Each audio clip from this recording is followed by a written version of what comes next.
मान लो प्रत्येक इनिंग में उसका एवरेज जो है वो n है, तो टोटल रन जो बनाया है 11 इनिंग में कितना बनाया होगा, 11 इंटू एन। हर मैच में वो x रन बनाता है मान लो, तो टोटल 11 मैच में 11 x रन बनाएगा, ठीक है। 12वें इनिंग में वो कितना बनाता है, 90 रन बनाता है।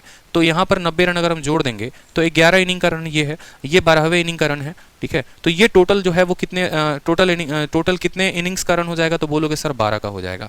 इसको जब 12 के साथ भाग करोगे तो 12 पारियों का जो है वो औसत निकल कर चला आएगा।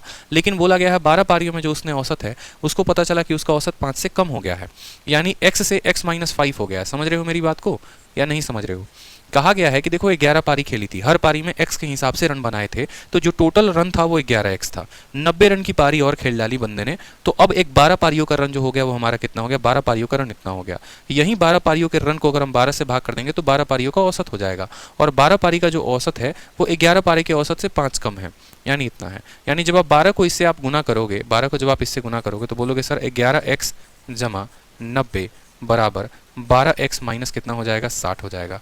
12 में से 11 गया तो x, और 90 और 60 कितना हो जाएगा, 150।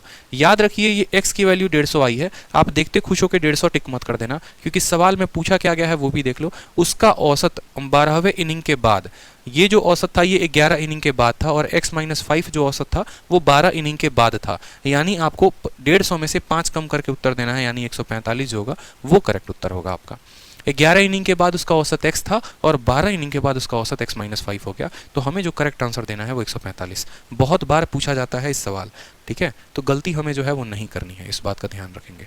बाकी इसका स्मार्ट अप्रोच भी हम सीखते हैं कि अगर हम स्मार्ट अप्रोच से लगाते तो हम इस सवाल को कैसे बनाते, वो समझिए, ठीक है। लॉजिकल थिंकिंग है स्मार्ट अप्रोच, और कुछ नहीं है, ठीक है। लॉजिक जितना लगाओगे उतना बढ़िया तरीके से आंसर लेकर आओगे, लॉजिक नहीं लगाओगे तो एकदम गच्चा खा जाओगे। सवाल में क्या बोला गया है, 11 इनिंग 12वें इनिंग में 90 लगाता है, 90 रन मारता है, और 90 रन मारने के बाद भी उसका औसत 5 से कम हो जाता है। आप ऐसे समझो, इस कमरे में एक व्यक्ति आया और उसके पास 90 रुपए थे, या 90 रुपए वो लेकर आया, और आने के बाद हर किसी के जेब जेब में 5-5 रुपए कम हो गया। यानी जाहिर सी बात है जो व्यक्ति आया है वो कंपनी में वो कम पैसा लेकर आया है, जितना औसत होना चाहिए था उतना तो वो लाया नहीं। तो 12वें पर्सन के बाद 12वां जब यहाँ पर आया तो उसके बाद 5-5 कम हो गए, तो जाहिर सी बात है हर लोगों पर कमी कितने की हुई। कमरे में कितने लोग थे, 11 लोग थे, हर किसी के जेब जेब में 5-5 रुपए कम हो गया। कमरे में 11 लोग थे, हर किसी के जेब में 5-5 रुपए कम हो गए, तो टोटल 11 लोगों पर कमी कितने की हुई, तो 11 लोगों पर जो कमी हुई वो आप बोलोगे, ठीक है। आप ऐसे समझोगे, देखो 12वें पर्सन को जो लाना चाहिए था वो कितना लाना चाहिए था, देखो कमरे में टोटल हमारे 11 लोग और हर किसी पे 5-5 की कमी हो गई, यानी वहां पर जो है हमारा 55 का कमी हो गया है। कितने का कमी हो गया है, 55 का। प्रत्येक व्यक्ति पर 5 की कमी, तो 11 लोगों पर जो है वो 55 की कमी हो गई, ठीक है। 12वां रन जो है या 12वां जो इनिंग है उसमें कितना उसने खेला है, तो आप बोलोगे सर 90 खेला है या 90 लेकर आया है। तो यहाँ पर जो है करेक्ट औसत कितना होना चाहिए था, 145 12 इनिंग के बाद।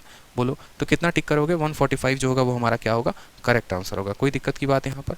और अगर ये कमी नहीं हुई रहती, अगर यहाँ पर समझिएगा मेरी बात को मैं क्या कहना चाहता हूँ, ठीक है। जो व्यक्ति आया ना वो नालायक व्यक्ति था, उसके आने के चलते हर किसी पर 5-5 की कमी हो गई।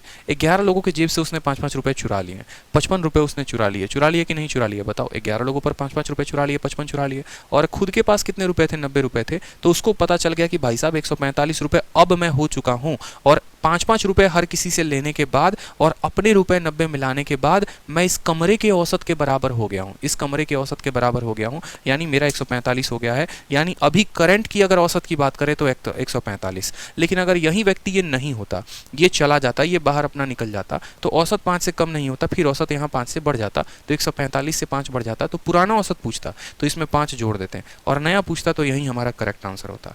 जैसे अगले सवाल को देखिए,